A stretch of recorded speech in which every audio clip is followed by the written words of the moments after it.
times this week. There's something that was on my mind, and hey, when there's something to my mind, I got a platform I get to speak about it.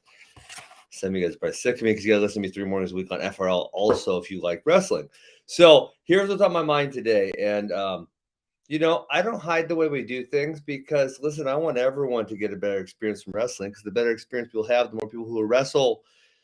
And at the end of the day, I want AWA to win, but I also want wrestling, the sport of wrestling, to do really well.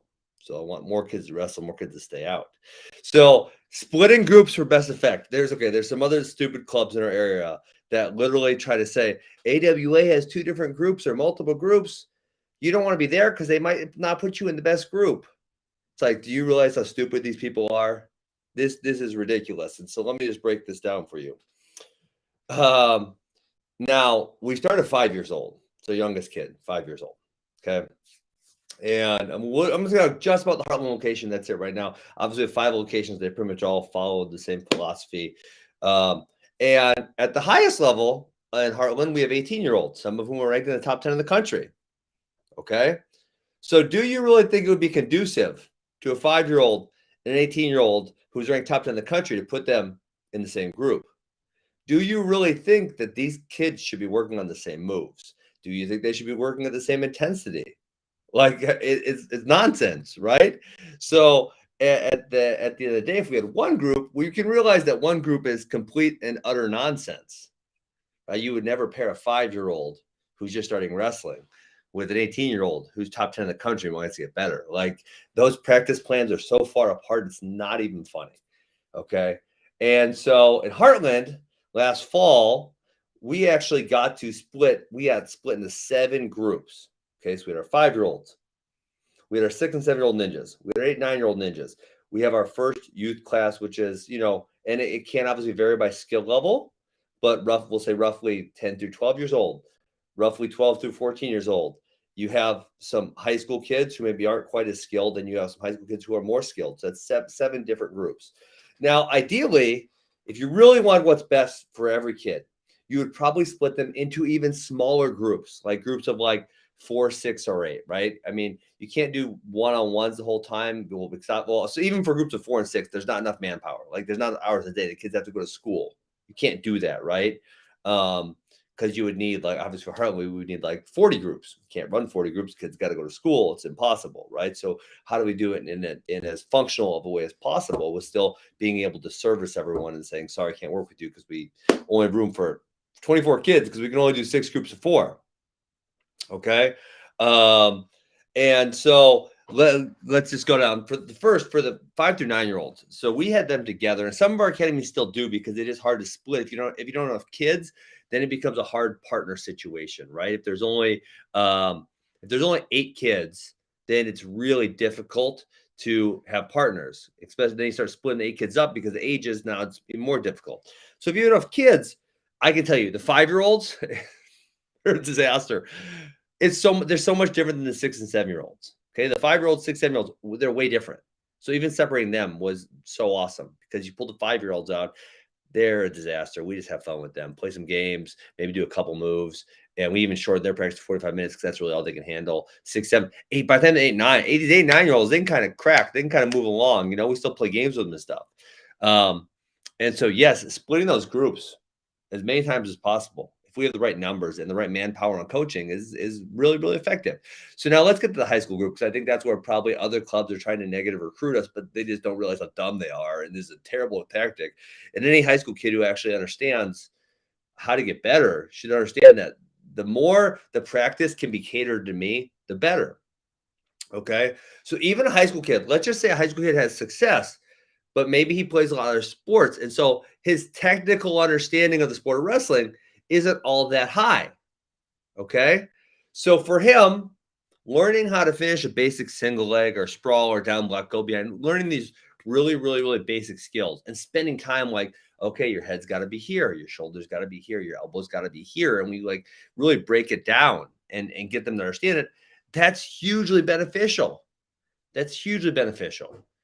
And so for a kid who's ranked top 10 in the country, or, guys who are challenging for state titles and who've been with us for a long time, right? Because that's a huge part of the technical proficiency is how long have you been training with us? because we've been, not that we don't evolve at all, we absolutely do, but we've been running the same moves. So if I've already stressed all those details, then you probably have a good idea of them. And not that I'm never going to have to reinforce them, because obviously kids can get bad habits or get away from things. I might, right?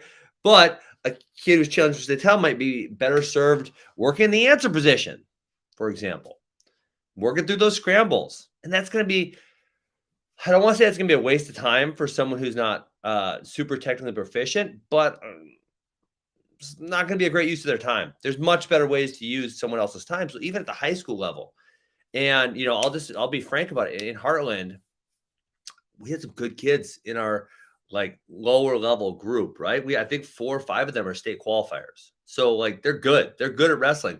They maybe just they haven't been with us for as long. Their technical proficiency isn't as high.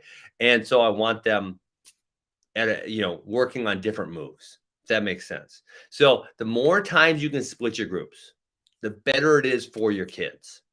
You're going to be able to give specific kids what they need more often, right? So like in Hartland, I said we had 7 splits, 7 different groups. 7, it was great. We can really, and honestly, if we had more time in the day and kids didn't have to go to school and we had more coaches, probably a couple more splits would probably be even better, right? I mean, to split the very, very best kids off would be even better.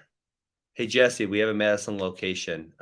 We took over for Advance right before the pandemic, actually, March of 2020. So yes, anyone trying to tell you group splits are bad, they literally don't understand coaching. Run away from that person as fast as possible. They're trying to sell you a bag of goods, which maybe speaks to your ego or speaks to your vanity, but they literally don't know what they're talking about. They should not be a wrestling coach because they don't have a good understanding of how to give kids what they need. So that's all I got from you. I wanted to, and then listen, you know what? Actually, sometimes I like talking, so I'm just going to talk some more. I encourage this of high school clubs too, right? So if you have good high school coaching staffs and you can split your guys like 3 or 4 times within the room, that's beneficial too, right? Or even sometimes with those newer like freshmen, maybe you're not having them like. Do you really think having them do the exact same workout as the guys who are going to state is really good for both parties? No, right? You have to cater to one party or you have to cater to the other party, but you can't cater to both parties at once because they don't need the same things. They don't need the same things. These groups, they need different things. So if you want to keep them as one group, you literally can't give them both what they need. So splitting them is the best way possible. And that's not saying they can't do some things together because they absolutely can, right? They probably do the warm-up, some of the live they can do together. But from the technical point, they don't need the same things. You have to split them. You have to split them.